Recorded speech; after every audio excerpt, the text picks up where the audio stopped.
Okay, we're going to continue on with Kizer Palooza. Now check this out.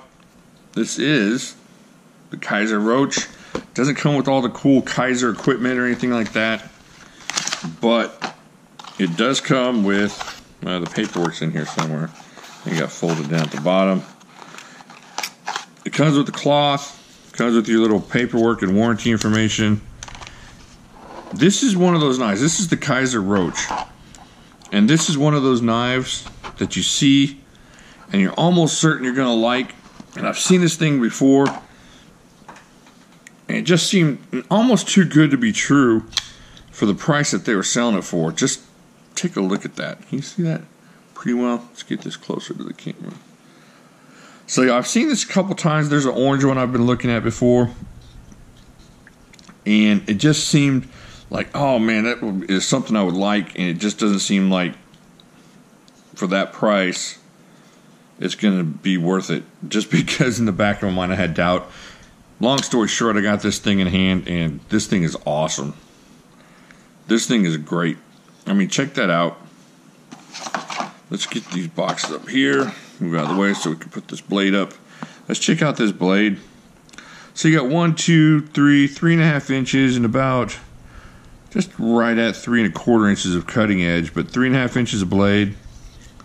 Got a nice cutout choil here. This is a substantial choil. This is the kind of choil you want, where you don't have to worry about coming up and jacking your finger up into a point here. I mean, my chunky finger feels good on that choil. You're going to feel good too. Both sides like that. Now this is VG10. Not a high-end steel, but a good steel, a good cutting steel. It holds its edge pretty well, and it's fairly easy to sharpen. And this thing is just, you gotta check out what these things are going for, and this is totally worth it. This is, alright, let's get into the handle here.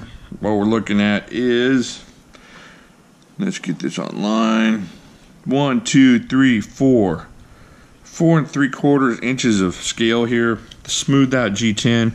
This thing is done nicely. Feels really good. And it flips open like a dream. Holy cow. Now, the one problem is you're going to have right hand tip up only, so that's going to be an issue for some of you. But for lefties, we can still do it. That's not a problem. Just carry it backwards in your pocket. Pull it out. Now, the one big issue, no place. Ooh, look at that blue backspacer. Do you like that? I like that. Look at that. That's awesome. There is no lanyard hole. Now, I don't know if you could put one in here. I know a buddy of mine just put a lanyard hole into one of his knives. I wonder if you could sneak something in there right at the end. I don't know. I might talk to him about that. All right. The grip is excellent. Look at my hand. This thing just fits my hand perfectly. And up here, you don't have any jimping on the blade, but you get enough of a grip with this substantial choil here. You're not going to lose anything. Your finger's not going to slip off. If you got to do any kind of inside work, removing of, splinters or small tattoos from your feet, stuff like that, this is going to be good for that. Shouldn't have a problem. It runs on bearings. Super smooth opener. Not a drop-free blade right now, but it will be after I've played with it for a while. That's if I don't get rid of it. I need things, I need stuff. Alright, you're looking at torque screws, really thick across the back. You got this backspacer. It's a closed off construction. So, can you check it out? The liners are a bit milled out in there, that's steel liners. Can you check that out a little bit? I don't know if we can see that as well. So let's check the weight on this thing. This thing is awesome. I'm telling you, for the price you're going to pay for that, it feels like a more expensive knife. And when I got it, I was very, very surprised and very happy that I did buy it. Alright. Yeah, that's a pretty hefty knife. 6.4 ounces. I don't know, maybe I'm probably getting calloused at the heavier knives I'm carrying. This doesn't feel like it's really that big of a deal for a 6.4 ounce knife. Maybe it's just the way it's made. Maybe it's just I'm used to carrying those heavier cold steel blades. But let's see if we can find something that compares to this. Alright. Let's check out the size comparison with the house favorite, the Simba. Alright, you can see there, they're very similar in length, very similar in size. Let's see what else we got in here that can compare to that. Well, let's check out the weight. Let's check out the weight on this gecko here. Now, this is one of my favorite knives. Let's see how that goes. Oh, wow. Almost the same exact size. So you look at the same ounces as the gecko, and I'll tell you what, the gecko feels much heavier. This doesn't feel like this does. I mean, they're the same weight, but the gecko feels heavier in hand for some reason. Maybe, and I think it's a lot of the contours of that knife. The way this knife fits in your hand, the way this slopes up, it just fits better. So you're not getting that weight distributed the same as you are on this gecko. I think that's got to be it, because this doesn't feel, and they're almost the same exact weight, this does not feel like that at all. Let's get him off of here. Alright, so you're looking at the weight. It's a little bit hefty, but you're not going to feel it like that. Let's grab a coupon, see what kind of edge it came with.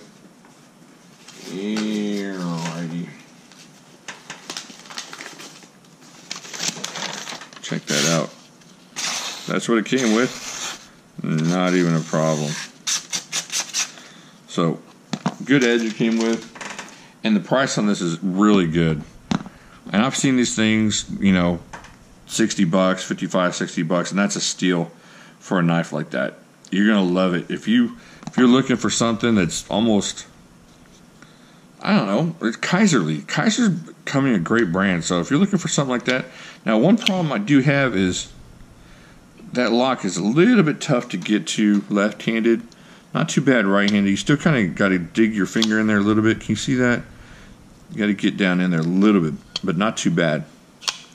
But that's the only gripe besides the lanyard that I have on this knife. This thing just feels good in hand from all kinds of directions. Here, it just, you're not going to be sorry you got this. I haven't met anybody that's sorry they got this. This is a good knife.